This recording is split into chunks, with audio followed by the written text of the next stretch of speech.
Bonjour et bienvenue à cette vidéo numéro 3 de la semaine 1 de notre formation internationale en astronomie pour enseignants. Dans cette vidéo, nous abordons le ciel à l'œil nu. C'est sûr que d'observer le ciel, habituellement, ça se fait de soir et l'école, habituellement, se fait de jour. Donc, ce n'est pas nécessairement quelque chose que vous pouvez faire avec votre classe.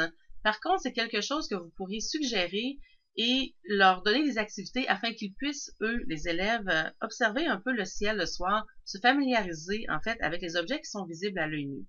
Et je parle ici à l'œil nu parce qu'il y a beaucoup de choses qui sont intéressantes avant d'aller chercher des instruments comme des jumelles ou un télescope.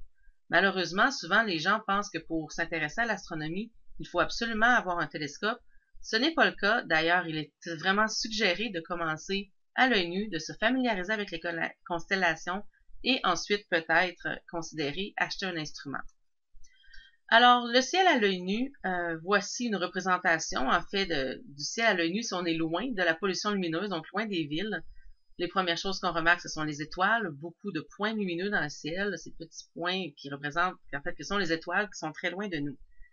Depuis longtemps, les humains observent le ciel et ils ont décidé de faire des dessins avec les étoiles, c'est ce qu'on appelle les constellations.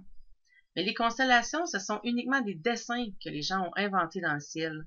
C'est le même principe que lorsqu'on prend des livres pour enfants et qu'on relie les points afin de former des dessins. C'est le même principe ici, c'est ce qu'on a fait dans le ciel, mais on les utilise encore aujourd'hui parce qu'elles sont un système de référence. Alors, on peut se retrouver dans le ciel, se reconnaître, savoir où pointer un télescope, par exemple, où sont les objets intéressants, si on connaît les constellations. Alors, justement, on s'en sert comme système de référence maintenant partout sur la Terre.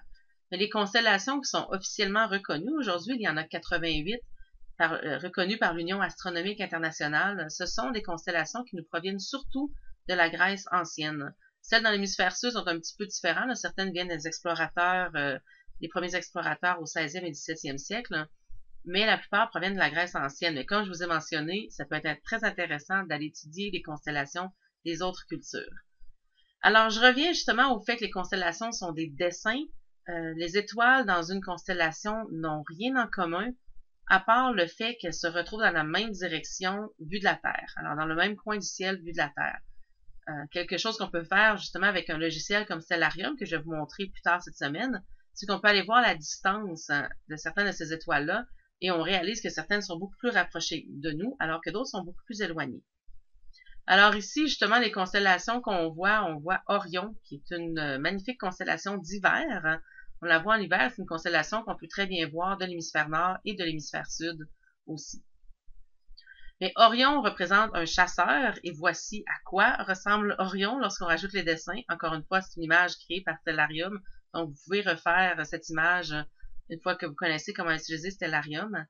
Oui, il faut avoir beaucoup d'imagination pour voir ces dessins, mais c'est intéressant de voir ce que les gens ont vu dans le ciel, justement, il y a très longtemps, et toutes les histoires qui se sont inventées par rapport à ces personnages. Dans le ciel, ces héros qui les ont mis dans le ciel. Mais le ciel, c'est beaucoup plus que juste les étoiles et les constellations.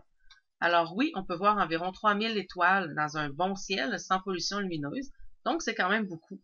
Si on se retrouve en ville, on en voit peut-être maximum une centaine. Donc, il n'en reste plus beaucoup. Mais on peut aussi voir des planètes. Il y a 5 planètes visibles à l'œil nu, Mercure, Vénus, Mars, Jupiter et Saturne. Certaines, comme Vénus, peuvent être très brillantes, Jupiter aussi, Mars parfois. Donc, elles vont ressortir un petit peu. Si on regarde dans la direction où elles sont, elles vont tout de suite se faire remarquer. Par contre, d'autres planètes, comme Saturne et encore plus Mercure, c'est plus difficile d'avoir, sont visibles à l'œil nu, mais il faut savoir où regarder pour pouvoir bien les identifier. On peut aussi observer quelques objets du ciel profond, alors ce qu'on appelle des nébuleuses, des amas d'étoiles, comme certaines galaxies, mais surtout la galaxie d'Andromède, qui est pour la plupart des gens, la grande majorité des gens, l'objet le plus lointain visible à l'œil nu. Alors ces objets-là, on va les voir un peu plus en détail dans les prochaines semaines. On peut en avoir quelques-uns à l'œil nu, mais ce sont souvent seulement des petites taches floues dans le ciel. On peut voir la Voie lactée, qui est notre galaxie. Vous la voyez à l'arrière-plan ici dans la photo, cette bande blanche dans le ciel. C'est notre galaxie, mais lorsqu'on regarde dans cette direction, il y a tellement d'étoiles, en fait, que ça finit par faire une bande blanche. Alors oui, on fait partie de la Voie lactée, mais ça, c'est vraiment le disque. Encore une fois, on va revenir sur ce point-là plus tard. Mais dans cette direction-là, il y a tellement d'étoiles qu'on finit par voir une luminosité plus grande et ça forme cette bande blanche.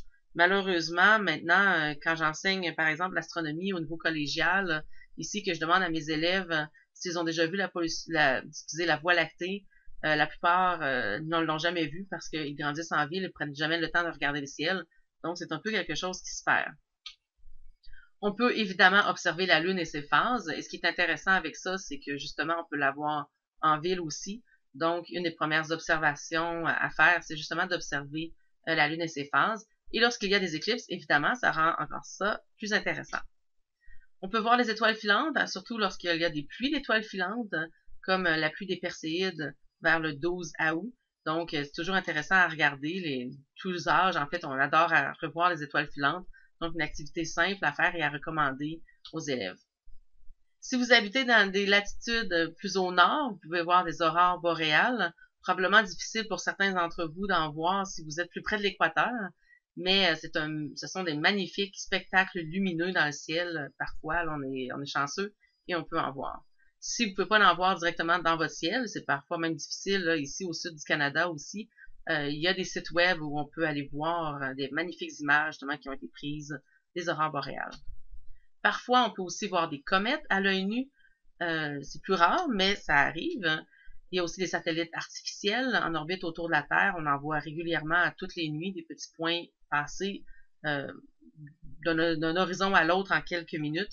Alors, il y a quand même beaucoup de choses qu'on peut voir à l'œil nu et ça rend ça intéressant. Dans le fond, pas besoin de commencer avec un télescope. On peut parler de ces phénomènes-là ou de ces objets-là et encourager les gens à aller les observer eux-mêmes. Quand on observe le ciel et qu'on observe les mouvements, les cycles, c'est intéressant de voir un peu comment ça affecte notre perspective du monde. Alors ici, on a une image qui est centrée sur l'étoile polaire, qui serait ici, donc dans l'hémisphère nord. Et en laissant la caméra ouverte pendant quelques heures, on voit que les étoiles font des traînées. Alors on dirait que toutes les étoiles tournent autour de l'étoile polaire. Et de notre perspective, en fait, c'est comme si tout tourne autour de nous. Mais c'est l'inverse qu'il faut comprendre, c'est que c'est la Terre qui tourne sur elle-même et qui crée ce mouvement dans le ciel. Alors tout se lève à l'est et se couche à l'ouest, justement à cause que la Terre tourne. Mais on comprend que dans l'histoire de l'humanité, les gens aient pensé l'inverse parce que c'est la perspective qu'on a, nous, sur la Terre. J'aime bien cette image ici parce qu'en plus des traînées des étoiles, on voit des traînées de lucioles, ces insectes qui font de la lumière. Alors ça rend ça intéressant sur l'image. Donc, en astronomie, parfois aussi, justement, on a le point de vue extérieur. Alors ici, par exemple, on a le Soleil, la Terre, la Lune à différentes positions sur son orbite. Donc, ça peut être facile de comprendre, de visualiser le point de vue extérieur, comment les astres sont placés. Ce qui devient difficile, c'est de réconcilier ça avec le point de vue de la Terre. Alors ça, ce sont des images pour les phases de la Lune. On va y revenir plus tard.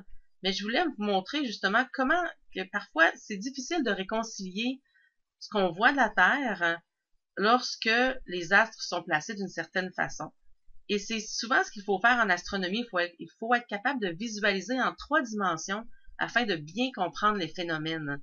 Les phases de la Lune, c'est justement un de ces phénomènes où il faut bien visualiser en 3 dimensions, réconcilier le point de vue extérieur avec le point de vue de la Terre. Alors, qu'est-ce qu'on voit, nous, sur la Terre?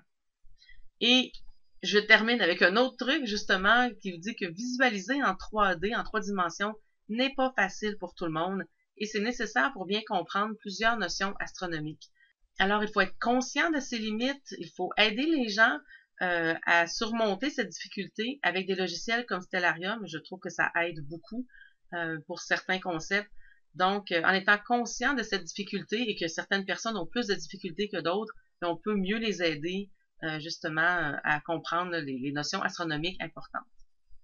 Alors, c'est tout pour cette vidéo et vous me revoyez dans la prochaine.